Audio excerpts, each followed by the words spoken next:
സമ്മർദ്ദ തന്ത്രങ്ങൾ പാളിയതോടെ നിലമ്പൂരിൽ സ്ഥാനാർത്ഥിത്വം പ്രഖ്യാപിച്ച PV അൻവർ.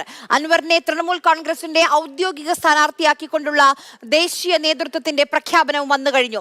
നാളെ നാമനിർദ്ദേശ പത്രിക സമർപ്പിക്കാം.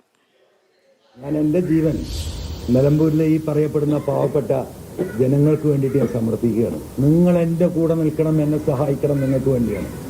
ഞാനല്ല സ്ഥാനാർത്ഥി, നിലമ്പൂരിലെ ഓരോ വോട്ടറും സ്ഥാനാർത്ഥിയാണ്. എല്ലാവരോടും ഹൃദയം തുറന്ന നന്ദിയും നിങ്ങളോടുള്ള കടപ്പാടും നിങ്ങളോടുള്ള ബഹുമാനവും നിങ്ങളോടുള്ള ആദരവും അറിയിച്ചുകൊണ്ട് കേരളത്തിൽ നാളെ ഞങ്ങൾ ഈ പറയുന്ന നിലമ്പൂരിൽ സ്ഥാനാർത്ഥിയായി നോമിനേഷൻ കൊടുക്കാൻ നിങ്ങളുടെ എല്ലാവരുടെയും സമ്മതവും ആശീർവാദവും തേടുകയാണ്.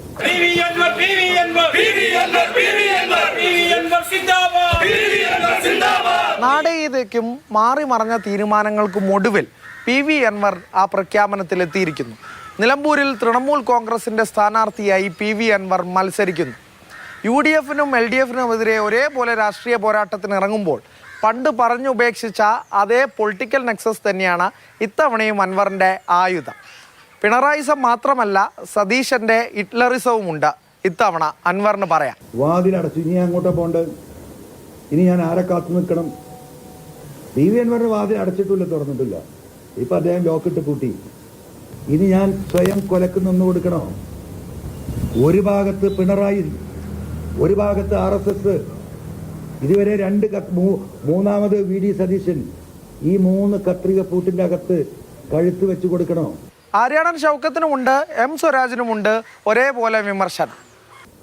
എന്നെ സഹായിച്ച UDF അനുഭാവികളായ ആളുകളെ തെരഞ്ഞു പിടിച്ച് ഏതെല്ലാം നിരക്ക് അവരെ ആക്രമിക്കാൻ കഴിയുമോ ആ അക്രമം അവിടെ തുടരുക.